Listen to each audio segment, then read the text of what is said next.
Assalamualaikum warahmatullahi wabarakatuh. Innal hamdalillah nahmaduhu wa nasta'inuhu wa nastaghfiruh wa na'udzu billahi min shururi anfusina wa min sayyiati a'malina. May yahdihillahu fala mudilla lahu wa may yudlil fala hadiya lahu. Asyhadu an la ilaha illallah wa asyhadu anna Muhammadan abduhu wa rasuluh. Allahumma salli wa sallim ala Muhammadin wa ala alihi wa sahbihi wa man tabi'ahum bi ihsanin ila yaumiddin, amma ba'd. Qala Allah Ta'ala: Ya ayyuhalladzina amanu taqullaha haqqa tuqatih wa la tamutunna illa wa antum muslimun. Ya ayyuhan nasu taqu rabbakum alladzi khalaqakum min nafsin wahidah wa khalaqa minha zawjaha wa batha minhuma rijalan katsiran wa nisaa'a. واتقوا الله الذي تساءلون به والأرحام إن الله قولا سديدا يصلح لكم أعمالكم ويغفر لكم ذنوبكم ومن يطع الله ورسوله فقد فاز فوزا عظيما. قال رسول الله صلى الله عليه وسلم: فإن أحسن الكلام كلام الله وخير الهدي هدي محمد صلى الله عليه وسلم وشر الأمور محدثاتها فإن كل محدثة بدعة وكل بدعة ضلالة وكل ضلالة في النار. Jamaah yang semoga senantiasa dirahmati Allah, mari kita senantiasa memuji kepada Allah dengan lisan kita, dengan hati kita, dan dengan anggota badan kita. Dengan hati, dengan cara mengakui setiap nikmat adalah pemberian Allah Ta'ala. Dan nikmat yang Allah Ta'ala berikan itu Allah ya enggak bisa kalian menghitungnya. Ketika kita bangun tidur pun ucapan pertama kali ucapan memuji Allah, karena Allah telah menghidupkan kita kembali setelah kita mati dalam tidur. Ya. Karena ruh seseorang di alam ketika dia tidur itu dibawa terserah Allah Ta'ala. Terkadang dia mendapati mimpi perkara yang menakutkan menjadi dia takut. Terkadang dibawa kepada sesuatu hal yang menyebabkan dia ketika bangun terengah-engah karena dikejar-kejar misalkan. Padahal berada di tempat tidur. Ya, padahal berada di tempat tidur. Ini merupakan gambaran bahwa itu adalah nikmat dari Allah Ta'ala yang tidak berhenti. Jadi dalam tidur pun kita enggak lepas dari nikmat Allah. Ya, ketika Allah menjaga kita di dalam tidur kita, ya. Padahal kalau dibawa kemana, dibawa kepada peristiwa yang menyeramkan, kita bangun-bangun sudah takut. Ya. Tapi ketika Allah banyak menghindarkan kita dari yang demikian, maka merupakan nikmat. Ya, termasuk orang nggak bisa tidur kan merupakan penyakit yang kadang-kala dia harus nyari obatnya tidak murah. Nah, namanya insomnia ya. Terus penyakit susah tidur. Maka ketika kita bisa tidur nyaman, bangun pun kita mengucapkan pujian kepada Allah. Alhamdulillahilladzi ahyana ba'dama amatana wa ilaihin nusyur. Demikian setelahnya adalah kita kemudian senantiasa menggunakan apa yang Allah Ta'ala berikan dalam ketaatan kepada Allah Ta'ala. Terakhir sampai bab yang ke-259, bab tentang manis tamtara fi awalil matar. Seseorang yang dia berhujan-hujanan ketika pertama kali datangnya turun hujan. Ya.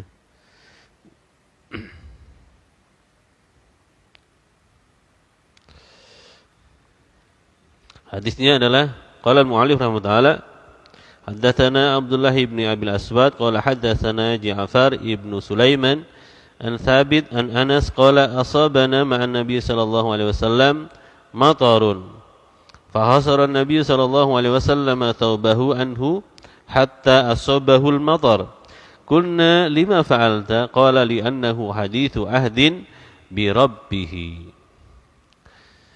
Jadi kembali ini bagian dari cara mensyukuri nikmat Allah. Ya. Jadi menceritakan kepada kami, kata Imam Bukhari, Abdullah bin Abil Aswad. Ya. Beliau berkata menceritakan kepada kami Ja'far bin Sulaiman dari Thabit dari Anas. Qala asabana ma'a Nabi sallallahu alaihi wasallam. Kami suatu ketika bersama-sama Nabi kehujanan. Ya. Fahasara Nabi sallallahu alaihi wasallam, maka Nabi itu justru membuka sebagian pakaiannya, ya, sehingga terkena hujan. Kemudian kulna, kami berkata, lima fa'alta. Ya, karena kok hujan malah hujan-hujanan. Artinya biasanya orang itu berteduh ketika hujan, Nabi malah membiarkan badannya terkena hujan. Ini saat pertama kali turun hujan setelah sekian lama enggak hujan. Ya. Beliau berkata, li'annahu hadithu ahdin bi rabbih, karena dia maksudnya badan ini, ya, baru ahdin bi rabbih, baru mengenal tentang Allah Ta'ala. Badan ini jadi merasa, karena sekian lama tidak turun hujan, butuh hujan, badan terasa enggak nyaman. Karena hujan itu merasa nikmat. Tujuannya apa? Agar semakin mensyukuri nikmat Allah Ta'ala berupa hujan. Ya. Kita terkadang tidak menikmati hujan itu. Karena kita itu kan seringnya apa yang ada jarang disyukuri. Apa yang tidak ada sering dirisaukan. Nikmat yang dikecap baru terasa kalau hilang. Apa yang diburu terasa jemu kalau sudah didapat. Ya. Jadi apa yang ada enggak disyukuri. Nanti begitu tidak ada baru dicari-cari. Ketika musim hujan dia tidak mensyukuri, begitu kemarau panjang dia membutuhkan hujan. Ya. Kapan hujan turun kok panas terus? Begitu hujan Allah turunkan dia tidak mensyukuri nikmat Allah. Ya. Ya.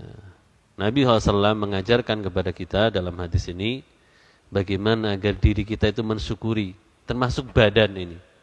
Ya. Dan cara mensyukuri nikmat Allah Ta'ala adalah diantaranya banyak. Kalau kita ingin mencukupkan, diantaranya mengamalkan sholat duha. Ya, karena kita punya 360 persendian yang harus kita syukuri dengan apa yang Allah Ta'ala berikan dari persendian yang Allah Ta'ala berikan kepada kita, sehingga kita berdiri, berjalan, hatta, berbaring, duduk, semua kan karena persendian berfungsi dengan baik. Coba kalau kita tidur pun, kalau persendiannya enggak enak, ada orang tidur tuh bolak-balik kanan kiri enggak nyaman kan? Kenapa? Ngilu katanya. Ya. Ketika kita berbaring dan tidak merasa ngilu, berarti kan nikmat itu. Ya. Jadi apa yang ada jarang disyukuri. Apa yang tidak ada sering diresaukan. Nikmat yang dikecap baru terasa bila hilang. Sehat itu terasa nikmat kalau sakit. Aduh, ternyata enak ya. Begitu terbaring di rumah sakit itu terbayang ketika sehatnya. Aduh, enak ya bisa begini begitu. Ya. Apa yang diburu pun terasa jemu kalau sudah didapat. Dulu pengen ini, begitu sudah dapat, oh ternyata cuma begini aja. Ya, hatta misalkan orang mengangan-angankan punya kendaraan paling bagus, nanti kalau sudah punya sebulan 2 bulan sudah biasa gitu loh. Ya. Mau pamer lagi sudah 1 bulan 2 bulan. Apalagi ternyata kendaraan yang paling bagus yang dia miliki ternyata mogok, bingung lagi, ya. Malu. Mobilnya kelas Ferrari malah mogok. Mau dorong, nyuruh orang yang mesti bayari, karena kalau enggak bayar kan mobil mahal kok. Jadi jamaah yang rahmati Allah Ta'ala, Nabi SAW mengajarkan kepada kita dalam banyak hal mensyukuri nikmat Allah Subhanahu Wa Ta'ala. Hatta ketika awal turunnya hujan, beliau mengingatkan dirinya, beliau mengingatkan kulitnya, agar mensyukuri nikmat Allah setelah sekian lama kepanasan tidak terkena hujan. Ya, makanya saya sering kali menyampaikan kalau ada orang Arab di Indonesia yang biasa di Arab lama, itu kalau hujan dia hujan-hujanan. Jadi saya kan punya teman yang dia bangun masjid di bukit. Ya, kata teman yang pernah nyertai dia di hotel, ketika hujan dia keluar dari hotel, orang-orang pada bingung. Yang lain ketika hujan masuk hotel, dia ketika hujan keluar dari hotel, hujan-hujanan. Dan hadis ini juga kita kan kelihatannya baru pertama kali ini dengar ya. Ya. Betapa banyak riwayat-riwayat yang kita belum mengenal. Ya. Quran yang 30 juz ya mungkin belum pernah kita hatamkan makna-maknanya. Nek moco mungkin bisa ya, baca Arabnya. Tapi membaca kandungan yang ada di dalamnya 30 juz kayaknya belum pernah. Apalagi hadis yang jumlahnya lebih banyak. Ya. Kita perlulah misalkan menghatamkan Sahih Bukhari walaupun awalan baru terjemahnya saja. Sahih Muslim. Karena nanti banyak amalan. Ini kalau kita tahu semenjak dulu kan nek udan ikut-ikutan sama anak-anak. Ya kan? Apa anak-anak itu kalau hujan? Hujan-hujanan. Dan tidak tahu kenapa kemudian difahamkan seolah hujan itu memberikan madarat. Nanti masuk angin. Ya. Lah apa Nabi ini enggak paham nanti masuk angin? Kita melarang anak-anak kita. Ya ini di awal terjadinya hujan karena memang butuh sekali tubuh ini mensyukuri nikmat Allah. Berikutnya jamaah yang rahmati Allah, bab yang ke-260, bab innal ghanama barokah. Bab yang menerangkan bahwa kambing itu memberikan keberkahan. Ya. Kambing itu berkah. Haddatsana Ismail qala haddatsani Malik an Muhammad ibni Amr ibnu Halhalah an Humaid ibn Malik ibn Huthaim annahu qala kuntu jalisan ma'a Abi Hurairah bi ardihi bil aqiq fa'atahu qaumun min ahli al-Madinah ala dawab fanazalu faqala Humaid faqala Abu Hurairah idhhab ila ummi wa qul laha inna ibnika yukri'uki as-salam wa yaqul at'imina syai'an. Qal fawawdu'at thalathata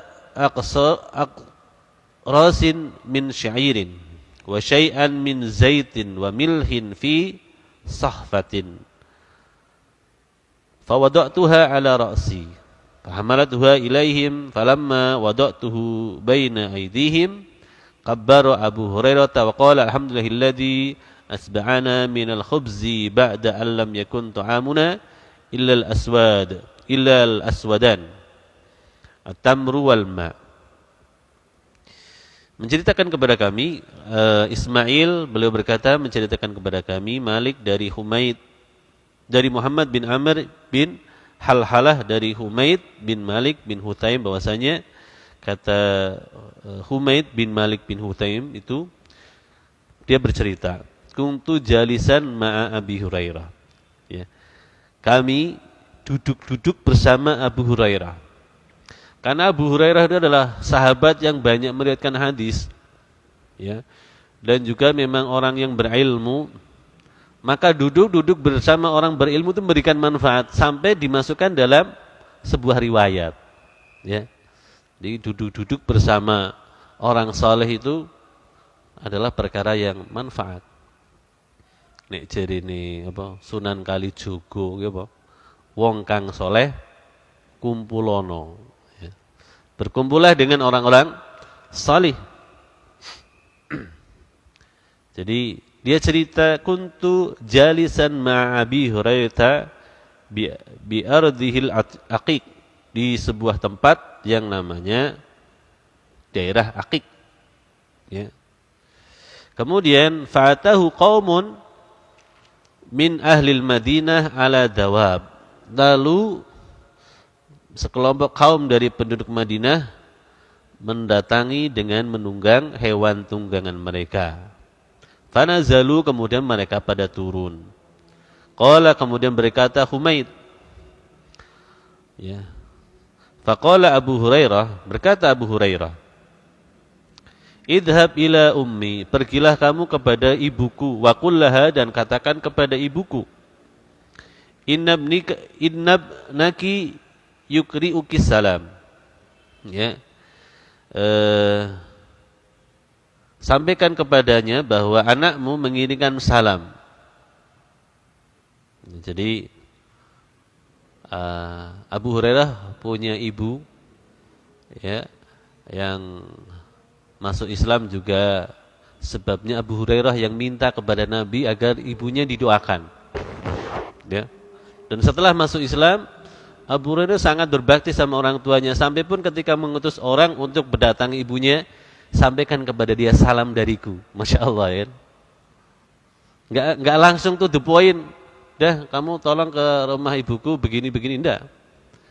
Sampaikan salam, itu pertama. Karena ucapan salam adalah perkara yang mendatangkan manfaat, mendatangkan, Masya Allah, barokah. Ya, mendatangkan keberkahan. Kan lafadznya Assalamualaikum warahmatullahi wabarakatuh. Semoga keselamatan atas kalian dan rahmat Allah dan keberkahan dari Allah, itu sudah banyak sekali yang dapat. Keselamatan, keberkahan, rahmat dari Allah Ta'ala. Ini ingin agar tercurahkan kepada ibu. Karena kita paham, ya jamaah yang ketika para sahabat itu tuh bukan istilah manis-manis lambe, ya. Jadi para sahabat tuh yuk serius. Serius. Ketika ayat turun, ya, ada sebuah kisah yang menarik dalam surat Al-Hujurat. Ketika Allah Ta'ala berfirman, ya, kepada kaum mukminin, ya ayyuhalladzina amanu la tarfa'u aswatakum fawqa sautin nabiy sallallahu alaihi wasallam, ya, fawqa sautin nabi wa la tajharu lahu bil qawli kajhari ba'dikum li ba'din an tahbata amalukum wa antum la tash'urun. Hai orang-orang beriman, jangan kamu meninggikan suaramu lebih dari suara Nabi. Dan jangan kamu berkata kepadanya dengan suara keras, sebagaimana kerasnya kamu terhadap sebagian yang lain, agar Allah tidak menghapus pahalamu, sedangkan kamu tidak menyadari. Ketika ada ayat ini turun, ada seorang sahabat namanya Sabit ibnu Qais ibnu Syams. Memang dia orang yang punya suara keras, ya. Maka dia berkata dalam dirinya, aku itu sering meninggikan suaraku di atas suara Rasulullah SAW. Aku termasuk ahli neraka kalau begitu. Semua amalku dihapus. Lalu dia duduk di tempat keluarganya dengan hati yang sedih dan tidak mau keluar. Ya, takut. Takut ayat ini berkenaan dengan dirinya. Ya. Dalam riwayat yang lain, beliau sampai, ya, mengunci kamarnya sampai orang-orang pada heran. Akhirnya diceritakan pada Nabi. Karena Nabi itu nyari-nyari, ini Qais kemana? Ya, Sabit bin Qais kemana? Kok nggak pernah kelihatan? Kemudian disampaikan, ya Rasulullah, ya, Sabit bin Qais itu mengurung diri di rumahnya. Lah emang kenapa? Ya enggak tahu. Coba engkau bisa mendatangi dia. Kemudian ketika beliau datang kepada Sabit bin Qais, ya, dia cerita, ya Rasulullah, bukankah Allah telah menurunkan, hei orang-orang beriman, jangan kamu meninggikan suaramu lebih dari suara Nabi. Ya. Aku itu kan suaranya kenceng. Aku sering bersuara kenceng di hadapanmu Nabi SAW. Aku khawatir berarti aku termasuk yang masuk neraka karena Allah menghapus amal-amalku. Ya. Padahal ayat itu tidak diturunkan untuk dia. Nabi malah berkata, la bal huwa min ahlil jannah. Tidak, dalam ayat yang lain, bahkan dia termasuk penghuni surga. Dia itu penghuni surga, anda usah khawatir. Lah, setelah disampaikan demikian, dia senang, tapi senangnya tidak kemudian, oh berarti aku suaraku kencang-kencang ngejir apa-apa. Tidak, sejak itu dia tidak mau meninggikan suara di depan Nabi sampai wafat. Masya Allah, ini para sahabat Nabi SAW ketika mereka bersama Nabi. Jadi sahabat seperti Abu Hurairah, ketika beliau berkata kepada Humaid, idhab ila ummi, pergilah kepada ibuku, wa qul laha, katakan kepada ibuku, inna ibnaki yukri'uki assalam, katakan bahwa anaknya titip salam. Baru kemudian meminta permintaan. Wa yaqul at'imina syai'an, ya. Kemudian dia baru minta tolong kepada ibunya agar ibunya membuatkan makanan, karena ada tadi apa? Rombongan, ya, penduduk yang datang ke tempatnya Abu Hurairah.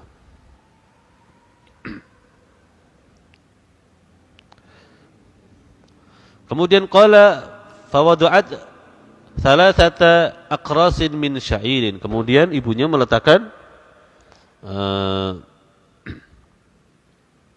butir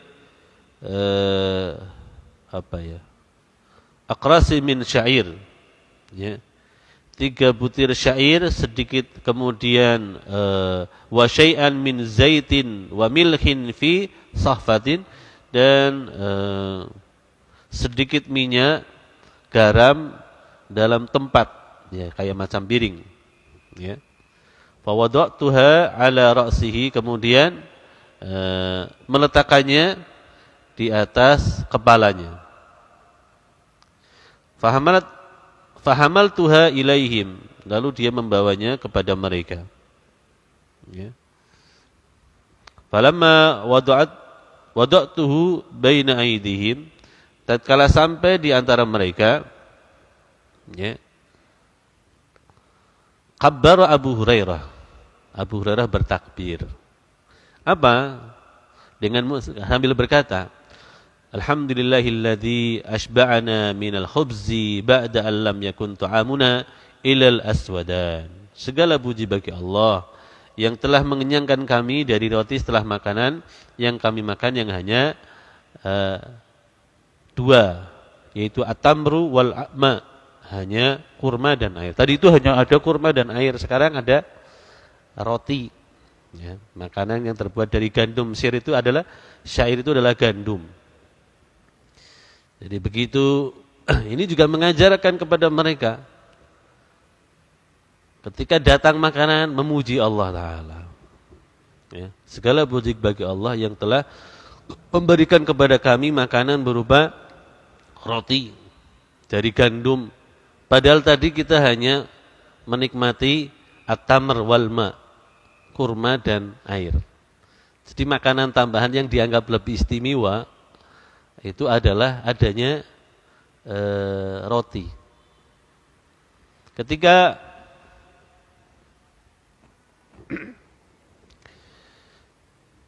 beberapa sahabat menawan orang-orang musyrikin Arab dalam perang Badar, tawanan itu kan diperlakukan dengan baik sama Nabi sallallahu alaihi wasallam. Ya, Bilal ibn Rabah dan beberapa sahabat itu memberikan kepada mereka kurma dan juga gandum tadi yang sudah menjadi roti. Ya, rotinya orang Arab biasanya bunter kasar gitu, ya. Nah, salah seorang tawanan ketika dikasih kurma, dia berharap dikasih juga gandum yang sudah jadi roti, ya. Kemudian dia menikmati, ya. Karena kalau kurma saja ya sudah biasa.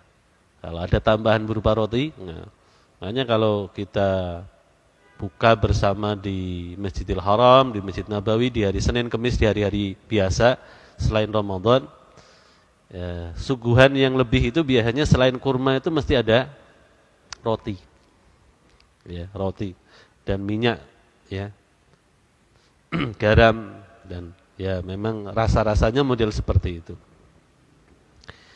Falam yusibil qaumu minat ta'ami syai'an, ya. Kemudian kata beliau juga, di mana makanan yang tadi itu hanya berupa air sama kurma itu tidak mengenyangkan, kecuali setelah adanya Yang namanya makan kurma sama air apalagi nggak banyak yang dianu, itu kan tidak mengenyangkan. Kalau tambah kita tambah nasi ya. Kalau belum makan nasi belum makan. Ya orang Arab ya. Kalau belum makan khubz ya semacam roti. Kalau kita ya sana itu rotinya memang atos-atos. Agak tapi begitu makan ya mengenyangkan. Falaman sarafu, tatkala kemudian mereka telah pergi pulang, qala ya ibnu ahi. Abu Hurairah berkata, wahai anak laki-laki dari saudaraku, ahsin ila ghanamik. Dia berkata kepada siapa yang masih tersisa, berarti diantaranya Humaid. Ya. Pelihara kambingmu dengan baik. Ahsin ila ghanamik. Oh, Masya Allah. Ngingetin. Kamu kan punya kambing. Pelihara dengan baik. Masya Allah. Ini bukan ya sekedar pemanis, bukan. Jadi memang para sahabat itu kalau sudah punya hewan-hewan ternak ya disuruh jaga. Memberi makan dengan baik. Kalau enggak dikasihkan pada orang. Ya. Karena namanya mendolimi kan. Punya hewan enggak dipelihara. Namanya zalim. Dan ini akan dikenai hukuman nanti di akhirat kedoliman dia kepada binatang. Ya. Ya ibnahi wahai anak dari saudaraku, ahsin ila ghanamik. Berbuat baiklah kamu kepada kambingmu. Masya Allah. Ya. Berbuat baik kepada wedus. Wedus itu berbuat baik. Ya. Wamsah ar-ragham anha. Ya. Sapulah ya, debu-debu yang menempel pada kambing-kambingmu. Jangan nyambi kotor. Ya, diresiki. Watib murahaha. Dan carilah tempat buat dia beristirahat. Tuh, berarti ditempatkan biar jangan di padang ya apa? Di tempat yang dia kesulitan untuk istirahat, maka dibuatkan kandang istilahnya ya. Ini juga merupakan sunnah ya. Wasalli fi nahiyatiha. Dan kamu mendoakan agar dia menjadi baik. Jadi doakan agar kambing-kambingnya sehat. Apalagi kalau kita ternak, ya ternak kita didoain. Kita pingin ternaknya laris, kemudian berkembang menjadi banyak, ya berdoa, ya Allah mudah-mudahan ternak-ternakku diberikan kesehatan, diberikan kebaikan. Musim-musim sekarang misalkan berat mencarikan makanan dan segala macam. Ya, berdoa kepada Allah Ta'ala. Fa innaha min dawabil jannah. Karena kambing-kambing tersebut adalah termasuk binatang surga. Ya. Maknanya bisa jadi seseorang yang nantinya beramal, diantaranya kan ketika kurban, kita sebagian menyebutkan bahwa yang paling utama itu kurban kambing. Karena pahalanya adalah sejumlah bulu-bulu, yang paling banyak kambing atau sapi bulunya, atau unta. Yang punya bulu mana? Kambing yang lebih terlihat. Maka kemudian memiliki kambing itu bisa menjadi sebab jalan menuju surga. Atau memang Allah jadikan bahwa kambing itu adalah salah satu binatang jannah. Contohnya nanti setelah di sana itu tidak sebagaimana di dunia perangus gitu ya. Ya. Kambingnya tentu kambing yang harum dan segala macamnya, karena keindahan surga tidak mungkin dikotori dengan perkara-perkara yang ada di dunia. Walladzi nafsi biyadihi, demi yang jiwaku ada di tangannya. Ini Nabi SAW kadang-kala kalau bersumpah dengan begitu, kita hampir tidak pernah, kita langsung wallahi demi Allah. Dahulu Nabi seringkali bersumpah walladzi nafsi biyadi, demi yang jiwaku ada di tangannya. Ya. Kalau kita kan sumpah simpel, wallahi demi Allah. Ya. Nabi kadang-kala menggunakan fa'il perbuatan dari Allah Ta'ala. Itu apa? Menguasai manusia, menguasai jiwa-jiwa manusia. Walladzi nafsi biyadi, demi yang jiwaku ada di tangannya.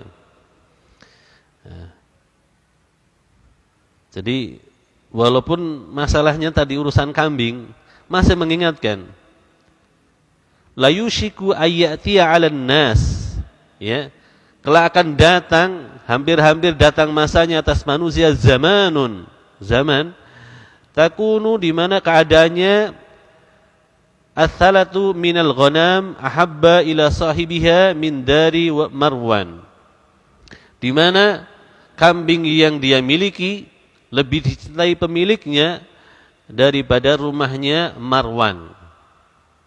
Marwan siapa? Pemimpin dari Bani Umayyah, salah satu pemimpin Bani Umayyah yang di sana kemudian muncul fitnah besar, di antaranya zamannya Marwan. Ya. Beliau sampai bersabda, hampir-hampir engkau waktu itu akan lebih mencintai kambing yang kau miliki daripada engkau berada di rumahnya, istananya Marwan yang megah. Ya. Artinya apa? Seorang yang beriman kepada Allah akan sampai di suatu zaman di mana dia lebih baik dengan harta yang sederhana daripada harta-harta yang mewah, karena ingin menyelamatkan agamanya. Nah, dalam riwayat yang lain nanti di akhir zaman, ya, sebaik-baik harta seseorang adalah yang dia gembalakan dari hewan-hewan ternaknya di puncak-puncak gunung, semata-mata apa? Untuk menjauhkan dari fitnah.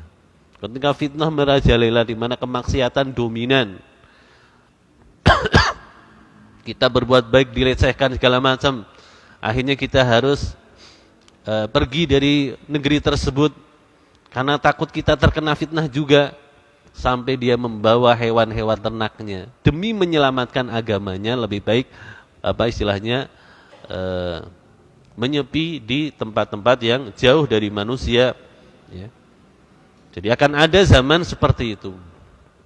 Ini Abu Hurairah mengingatkan, sebagaimana Nabi SAW, ya, dalam perkara-perkara kambing, mereka mengingatkan kaitannya dengan agama Allah Ta'ala, ya, kaitannya dengan agama Allah Subhanahu Wa Ta'ala. Seperti halnya Ibnu Mas'ud, ya kan, ketika melihat seorang penggembala, loh, kamu kok menggembala di sini, kenapa enggak di sana? Di sana kan lebih hijau. Kamu nanti ditanya sama Allah loh, perihal kambing-kambingmu itu. Kamu dapat amanah dari Tuhanmu agar membawakan kambing ke tempat penggembalaan yang bagus. Kok malah di sini? Dia suruh menunjukkan. Masya Allah. Seorang ulama besar, ya, Ibnu Mas'ud mengingatkan kepada seorang penggembala. Karena penggembala ini muslim, ya. Dan hak seorang muslim mendapati nasihat dari saudaranya, al-muslim akhul muslim. Ya. Di antara haknya adalah apabila dia meminta nasihat, maka kasih nasihat. Ya. Kalau dia melakukan kekeliruan, ya tanda kita orang yang baik, ingin menyelamatkan saudara kita, ya kita ingatkan. Ya, kita mengingatkan. Jadi jamaah yang rahmati Allah Ta'ala, hadis ini memberikan banyak sekali pelajaran. Pelajaran pertama tentang duduk-duduknya para sahabat Nabi SAW. Dan duduk-duduk mereka adalah untuk kebaikan, ya, untuk kebaikan. Yang kedua, bagaimana mereka menghormati tamu. Jika tamu datang, maka dia kemudian mempersiapkan makanan untuk tamu-tamu yang ada. Ya, karena man kana yu'minu billahi wal yaumil akhir falyukrim dhaifahu. Ya, barang siapa yang beriman kepada Allah Ta'ala dan hari akhir, maka muliakan tamu. Kan dulu pernah cerita ada orang Rumania itu masuk Islam gara-gara masalah tamu. Jadi ketika dia, saya ceritakan lagi, ketika dia melancong ke wilayah Turki, sampai di sebuah pedesaan, lalu dia menjumpai suasana yang sudah mau malam. Ya, akhirnya ketemu dengan seorang muslim Turki, tanya, ada enggak penginapan di sekitar sini? Enggak ada, ini kampung enggak ada penginapan. Memang kenapa? Saya itu ya bukan warga sini, engkau tahu sendiri. Kemalaman. Sama seorang muslim ini berkata, ya sudah, kalau nggak ada di tempat saya saja, ya, di tempat saya aja. Nah, dibawa suami istri ini, orang Rumania ini, dibawa ke rumahnya. Karena suasana sudah agak malam, dia mengiyakan saja. Nah, kan tidak banyak perhatikan, yang penting dia selamat, bisa ya istirahat, besok bisa pulang melanjutkan perjalanan. Kemudian masuk ke rumah, di rumah itu ada banyak anak. Maksudnya keluarga dari laki-laki tersebut. Ya. Kemudian dipersilahkan mereka untuk istirahat di situ, tidur di situ. Setelah tidur pagi-pagi dia kaget, ya, karena ketika dia tidur bermalam dia berdua, ketika dia keluar dia melihat anak-anak dari keluarga dia berada di luar semua. Dan dia baru tahu bahwa memang tempatnya sangat sempit, hanya berdua mereka berada di dalam, yang lain tidur luar semua. Jadi yang sahibul bait tidak ada yang tidur di dalam, tidur di luar semua. Sampai dia berkata, kamu gila ya? Maksudnya gimana? Engkau memberikan kepadaku tidur di dalam rumah, sementara kalian tidur di luar semua. Aku tidak gila. Demikianlah Islam mengajarkan kepadaku untuk menghormati tamu. Engkau adalah tamu, kami tidak punya ruangan lain untuk menjadikan engkau bisa istirahat selain ini. Selain kamar yang kami tempati, memang kami kondisinya seperti ini. Masya Allah. Itu di zaman sekarang loh. Ya, antum bisa lihat di YouTube tentang orang Rumania. Setelah itu kemudian dia tertarik, kemudian dia bertanya, apa itu Islam? Orang petani berkata, jangan tanya banyak saya tentang Islam. Ya, saya enggak paham. Ya, silahkan kalau ke kota itu biasanya ada masjid, tanya sana ada orang alim di sana, ada perpustakaan juga ada biasanya. Kemudian dia belajar, kemudian masuk Islam. Kemudian dia mencoba mengislamkan warga sekitarnya, kemudian membuat Islamic Center di sana dan alhamdulillah sekarang. Sebab apa? Fal yukrim dhaifahu, memuliakan tamu. Ya. Luar biasa ya. Di zaman sekarang ada begitu. Kalau zaman sahabat jelas riwayatnya ada. Mereka enggak makan sementara tamunya makan, kan riwayatnya demikian. Ini mereka enggak tidur di dalam, mereka tidur di luar semua. Hanya karena tamunya memang enggak ada tempat lain kecuali di situ. Masya Allah.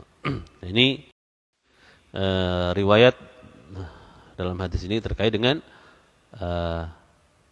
menjamu tamu dengan apa yang dia miliki, ya. Karena Abu Hurairah itu tadinya adanya air, adanya kurma, tapi kurang mantap, ya. Jadi dia melebihkan dengan meminta ibunya membuatkan. Kemudian yang ketiga, hadis ini juga memberikan pelajaran tentang adab berbaktinya Abu Hurairah kepada ibunya, itu sangat terkenal. Ya, Abu Hurairah sangat berbakti sama ibunya, hatta meminta orang lain untuk menyampaikan kepada ibunya. Yang pertama kali dia menyampaikan salam, padahal dia dekat kan ya. Nyampaikan salam, salam untuk ibu dari aku, anaknya. Kemudian minta tolong buatkan makanan, ini ada tamu-tamu. Insya Allah ini bagian dari adab. Kemudian yang ketiga, bagaimana Abu Hurairah juga mengingatkan kepada para sahabat yang ada waktu itu agar memuji Allah terhadap nikmatnya makanan. Allah Ta'ala berfirman, "Tsumma la tus'alunna yawma idzin 'anil na'im." Kemudian betul-betul la itu lam taukid, la tus'alunna nunnya nun taukid. Wow. Sungguh betul-betul kamu akan ditanya di hari kiamat 'anil na'im, tentang nikmat. Nikmat apa yang akan ditanyakan? Minuman yang seteguk air itu. Air putih yang kita minum itu ditanya sama Allah. Lalu bagaimana dengan yang lain? Tentu lebih. Kita air minum saja yang bersih ini saja nikmatnya besar, apalagi yang lain Allah akan menanya kepada kita. Tsumma la tus'alunna yawma idzin 'anil na'im. Kemudian beliau mengingatkan kepada anak dari saudaranya untuk berbuat baik kepada hewan ternak, dan ini juga bagian dari adab-adab Islam.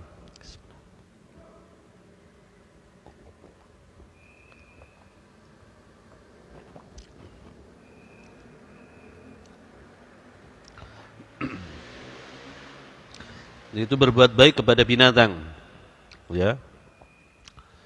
Ya, sampai pun dalam menyembelih fahsinul kitlah, berbuat baiklah dalam membunuh. Masya Allah, dalam menyembelih hewan itu ada fahsinul kitlah, sebaik-baiknya. Dengan apa? Menajamkan pisau, dengan tidak mengarahkan senjatanya kepada hewan yang mau disembelih, dengan menjadikan dia tidak melihat teman-temannya yang disembelih, ya. Diberi makan sebelumnya, ya, Masya Allah, adab-adabnya banyak. Kemudian berbuat baik dengan cara apa? Ya, membersihkan kambingnya, menempatkan tempat istirahatnya yang baik, dibuatkan kandang, ya. Kemudian mendoakan kebaikan pada kambing-kambingnya, karena dia adalah bagian dari mungkin harta yang kita berdoa kepada Allah agar Allah menjaganya, agar kambingnya tidak sakit-sakitan, agar kambingnya bisa dijual, bisa disembelih dan bermanfaat. Dan dengan sebab berkorban kambing, seseorang bisa mendapatkan pahala meraih surga, dan juga bisa juga bermakna bahwa kambing-kambing ini menjadi bagian kambing yang ada dalam surga, hanya tentu berbeda, tidak perengus seperti di dunia. Dan yang terakhir adalah pelajaran pada saat itu beliau mengingatkan bahwa harta walaupun hanya kambing terkadang lebih berharga daripada rumah mewah, ya. Yang penting ada iman, ya. Yang penting ada iman, ya. Jadi kelak harta-harta nanti enggak berharga, ya. Di akhir zaman itu nanti kelak kepala seekor kerbau lebih berharga daripada 1 kilogram emas, ya. Kapan itu terjadi? Ya, ketika menjelang hari kiamat, di mana makanan susah didapat, kemarau berkepanjangan, tidak ada tanaman yang tumbuh, hewan-hewan ternak pada mati, manusia butuh makanan, bahkan mereka saling membunuh satu dengan yang lain, sampai-sampai kepala seekor kerbau lebih berharga dari 1 kilogram emas, ya. Kita berlindung kepada Allah Ta'ala dari demikian, dari zaman demikian. Mudah-mudahan Allah melindungi kita. Demikian yang bisa kita sampaikan, karena sudah isya kita tutup. Subhanakallahumma bihamdika, asyhadu an la ilaha illa anta, astaghfiruka wa atubu ilaik. Wassalamualaikum warahmatullahi wabarakatuh.